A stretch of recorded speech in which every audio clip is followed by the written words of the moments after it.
절망적인 사건으로 인해 심지어는 인생을 살아감에 있어서 탈진까지 이를 때도 있다는 것을 우리는 살아가면서 눈으로 보고 또한 몸소 체험할 때도 있습니다. 오늘 본문 말씀인 열왕기상 19장의 말씀은 인생의 절망스러운 사건으로 인해서 탈진한 한 사람에 관한 이야기가 자세하게 기록되어 있다는 것을 묵상할 수가 있습니다. 이스라엘 나라에 3년 동안 비가 내리지 않는 큰 가뭄이 있었습니다. 이 가뭄은 그냥 가뭄이 아니라 얼마나 비가 내리지 아니했던지 국가적인 재난을 선포할 정도의 가뭄이었습니다.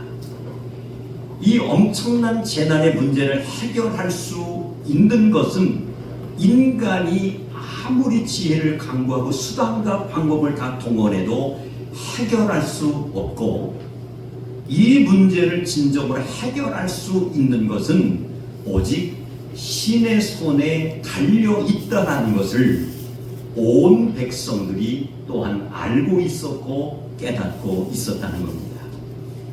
문제는 온 백성들이 믿는 신 가운데 누가 참신인지 여부를 가리는 것이었습니다.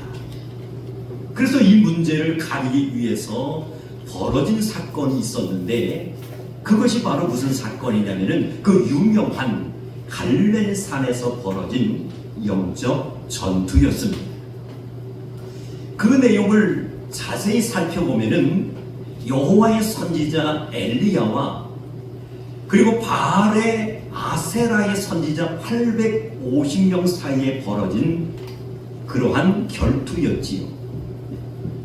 다 말씀드릴 수는 없지만은 결론은 어떻게 됩니까? 하나님께서 함께 하심으로. 아멘. 할렐루야. 아멘. 하나님께서 함께 하시고 역사하심으로 결론은 엘리야의 승리로 끝나게 된 줄로 믿습니다. 아멘. 그런데 아합 왕의 부인인 오늘 본문에 보니까 이세벨은 바알과 아세라 선지자를 죽였다는 이유로 보복을 하겠다면서 엘리야를 강하게 위협하는 그러한 안타까운 모습을 우리는 확인할 수가 있습니다. 그래서 이에 낙심한 엘리야는 성경에 보니까 광야로 외로운 피난길을 떠나는 그러한 모습을 우리는 이제 살펴볼 수가 있습니다. 오늘 본문 말씀이지요. 열왕기상 19장 2절 말씀에 보니까 이세벨이 사신을 엘리야에게 보내어 이르되 내가 내일 이맘때에는 반드시 내 생명을 저 사람들 중 한 사람의 생명과 같게 하리라. 그렇게 하지 아니하면 신들의 벌 위에 벌을 내리니 마땅하리라 한지라. 아멘. 아멘. 사랑하는 성도 여러분, 그 소리를 들은 엘리야는 실망하게 됩니다.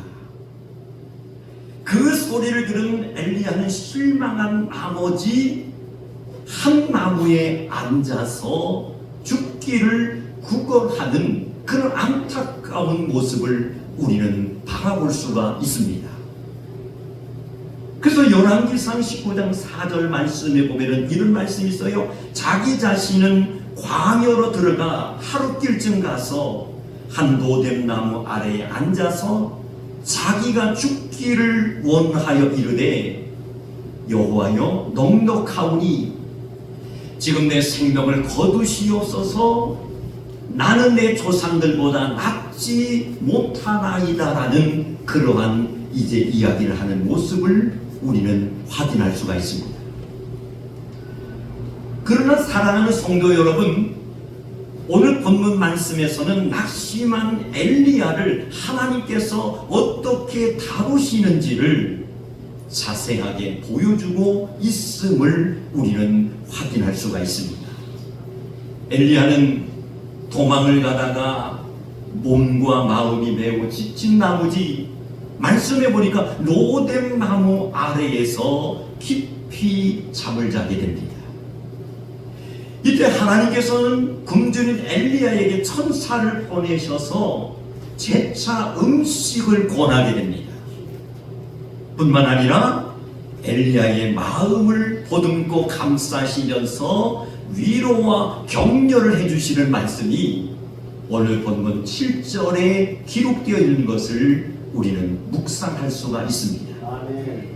7절 말씀을 봉독해 드리면은 여호와의 천사가 다시 와서 어루만지며 이르되, 따라갑시다. 일어나 먹으라. 내가 갈 길을 다 가지 못할까 하노라. 아멘. 여호와의 천사가 다시 와서 어루만지며 이르십니다. 일어나 먹으라는 거예요. 내가 갈 길을 다 가지 못할까 하노라 하는지라라고 권면하는 말씀을 우리는 확인할 수가 있습니다. 아멘. 그렇다면 이런 회복과 위로의 역사가 어디서부터 일어나고 있을까요? 오늘 본문 말씀인 열왕기상 19장 5절 말씀에 보니까 로뎀 나무 아래 누워 자더니, 따라갑시다. 천사가 그를 어루만지며 그에게 이르되 일어나서 먹으라 하는지라. 할렐루야. 사랑하는 성도 여러분, 온전한 회복과 그러한 위로의 역사를 체험할 수 있는 방법은 다른 데서 오는 것이 아니라 말씀해 보니까 로뎀 나무 아래에서부터 일어났다라는 것을 우리는 깨달을 수가 있는 줄로 믿습니다. 그렇다면 로뎀 나무는 어떤 나무일까요? 이 나무는 사해나 유대 광야에서 흔히 볼 수 있는 그러한 나무입니다.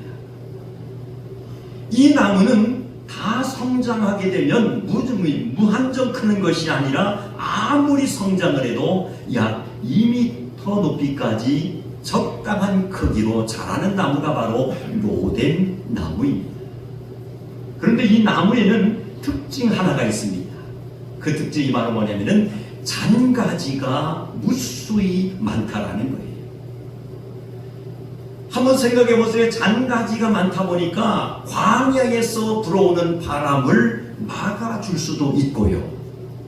그리고 잔가지가 많다 보니까 한낮에 강렬한 햇빛을 차단해 줄 수 있는 식물이 바로 로뎀 나무라는 거예요. 아멘. 그러므로 광야에서는 이 로뎀 나무가 얼마나 필요한 식물인지를 우리는 짐작해 볼 수가 있습니다. 사랑하는 성도 여러분, 우리 삶에 있어서 로뎀 나무가 있다면 과연 그분은 누구일까요? 떼약볕처럼 쨍쨍 내리치는 삶의 고통 가운데 우리에게 참된 쉼과 영원한 근을 내주시는 분은 다름 아닌 오직 예수 그리스도인 것을 믿으시기를 주님의 이름으로 축원합니다. 아멘. 할렐루야. 아멘. 우리의 고통을 아시는 분은 주님이라는 거예요. 아멘. 우리의 영원한 문제를 해결해 줄 수 있는 분은 바로 오직 예수 그리스도이신 줄로 믿습니다. 아멘. 그러므로 엘리야처럼 탈진하고 절망 속에 있는 이들에게 주님께서는 오늘 이렇게 말씀하고 계십니다. 우리가 너무나 잘 알고 있는 말씀입니다. 마태복음 11장 28절, 수고하고 무거운 짐진 자들아 다 내게로 오라. 내가 너희를 쉬게 하리라. 할렐루야. 우리는 지난 한 주간 동안 무더위 속에서 얼마나 많은 땀을 흘리면서 지냈는지 몰라요. 그 무더위와 싸우면서 인간의 얄팍한 생각이 많이 교차했을 거예요. 추운 겨울이 되면 어떻습니까? 여름이 생각이 나. 빨리 여름이 왔으면 얼마나 좋을까. 그런데 올금 여름 이 무더위가 얼마나 강렬한지 감당할 길이 없어요. 그러나 우리에게는 희망이 있는 줄로 믿습니다. 이제 얼마 안 있으면은 시원한 바람이 불면서 정말 우리가 활동하며 움직이기 좋은 그러한 가을이 다가오고 있다는 거예요. 사랑하는 성도 여러분, 반복되는 말씀입니다만은 엘리야처럼 우리가 인생을 살아가면서 정말 힘들고 어려움 가운데 탈진하고 절망 속에 빠져 있다 할지라도 수고하고 무거운 짐진 자들아 다 내게로 오라, 내가 너희를 쉬게 하리라 말씀하신 이 말씀하신 예수님께서는 우리의 근본적인 문제를 치유하시고 해결해 주시는 것을 믿으시기를 주님의 이름으로 축원합니다. 다시 말씀드리면 우리의 영원한 로뎀 나무의 그늘이 되시는 분이 바로 예수님이시라는 거예요. 그 주님을 우리가 항상 묵상하고 생각하면서 하루하루를 우리가 인생을 살아갈 수 있다면 반드시 승리할 수 있는 놀라운 은혜를 하나님께서 주시는 것을 믿으시기를 주님의 이름으로 축원합니다. 이럴 때 우리는 415장 찬송이 떠오릅니다. 십자가 그늘 아래 나 쉬기 원하네. 한번 찬양 드려보겠습니다. 십자가 그늘 아래 나 쉬기 원하네.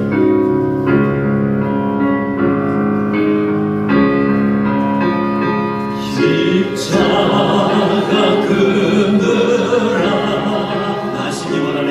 나 쉬기 원하네. 저 햇빛이 뜨겁고 저 햇볕이 또 짐이 무거워 또 짐이 무거워 이 광야 같은 세상에 이 광야가 늘 방황할 때 늘 밤 주 십자가의 그늘에 주 십자가에 내 싣고 찾았네 내 싣고 다시 한번 부르게 십자가 그늘 안에 나시기 원하네. 십자가 그늘 안에 나시기 원하네. 저 햇볕이 뜨겁고 또 짐이 무거워 저 햇볕이 뜨겁고 또 짐이 무거워 이 광야 같은 세상에 이 광야 같은 늘 방황할 때에 늘 방황할 때 주 십자가의 그늘에 주 십자가의 내 싣고 찾았네 내 싣고 찾았네. 할렐루야. 십자가 그늘 아래 나 쉬기 원하네. 저 햇볕이 뜨겁고 또 짐이 무거워 이 광야 같은 세상에 늘 방황할 때에 주 십자가의 그늘에 내 쉴 곳 찾았네. 할렐루야. 우리의 영원한 노뎀나무가 되시는 분은 바로 예수님이신 줄로 믿습니다. 사랑하는 성도 여러분, 인생의 광야를 걸으며 때로는 우리가 지치고 힘들 때에 주님은 방금 말씀드린 것처럼 우리의 영원한 노뎀나무 그늘이 되시는 줄로 믿습니다. 주님만이 참된 쉼과 주님만이 우리의 영원한 안식과 회복이 되실 수 있다는 거예요. 식당을 운영하는 한 분이 이제 목사님을 찾아와서 이렇게 고백을 했다고 합니다. 저는 재물의 복은 있는지 몰라도 처의 복은 없는 것 같습니다. 목사님, 저는 결혼 후 32세에 이혼을 하고 40세에 재혼을 해서 잘 사는 듯 했습니다. 그런데 아내가 심한 우울증으로 고생을 하다가 임신한 아이를 낳게 하고 그만 밤에 도망쳐버리고 말았습니다. 저는 절망할 수밖에 없었고 이런 것이 제 인생인가 싶어서 그때부터 저는 삶의 해이가 몰려왔을 때에 어릴 적 주일학교 시절에 알량한 믿음으로 저는 이제 부족하지만은 가까운 교회를 나가기 시작을 했습니다. 그 순간에 저의 마음속에는 평안이 찾아왔고 이것이 바로 나의 인생을 맡길 수 있는 곳이 바로 정말 주님을 섬기는 곳이구나, 또한 교회를 가서 예배하는 것이구나 라는 것을 나는 깨닫기 시작했습니다. 그때 그 이후에 저는 교회를 출석하면서 믿음 생활을 잘했을 뿐만이 아니라 여기까지 제가 오게 되었습니다라는 고백을 했다라는 이야기입니다. 사랑하는 성도 여러분, 간단한 이야기지만은 이 예화를 통해서 우리에게 주시는 분명한 말씀의 의미가 있어요. 그것이 바로 뭐냐면은 나의 삶의 진정한 로뎀 나무는 바로 예수님이신 줄로 믿습니다. 험난한 세상을 지금까지 살아오시면서 나름 우리가 지금까지 믿음을 지키고 여호와 하나님을 아버지로 우리가 모시며 살게 된 것은 바로 로뎀 나무가 되시는 예수님께서 우리의 오른손을 붙잡아 주셨고 나의 삶 전체 위에 함께 해 주셔서 이렇게 승리할 수 있도록 만들어 주신 줄로 믿습니다. 사랑하는 성도 여러분, 십자가 그늘 아래 인생의 무거운 짐을 지금 이 시간에 다 내려놓으시기를 바랍니다. 주님께서는 분명히 우리를 회복시켜 주실 줄로 믿습니다. 나의 삶의 어떠한 고통과 좌절이 엄습한다 할지라도 우리의 영원한 로뎀 나무가 되시는 주님 앞에 거하기만 한다면 하나님 아버지의 크신 은혜와 사랑을 분명히 경험할 수 있는 성도가 될 수 있는 줄로 믿습니다. 우리는 불안과 불확실성 시대 속에 우리는 하루하루를 살아가고 있습니다. 이때 로뎀 나무에서 회복시키는 하나님의 은혜를 경험할 수 있다면, 그리고 다시 한번 우리가 일어날 수 있는 성도가 될 수 있다면, 이런 하나님의 자녀들에게 주시는 축복이 있는데 그것이 바로 무엇이냐면은 바로 위로하심의 은총이 임하게 될 줄로 믿습니다. 그런 과정을 통해서 다시 한번 십자가의 뜨거운 사랑과 은총을 경험하게 될 줄로 믿습니다.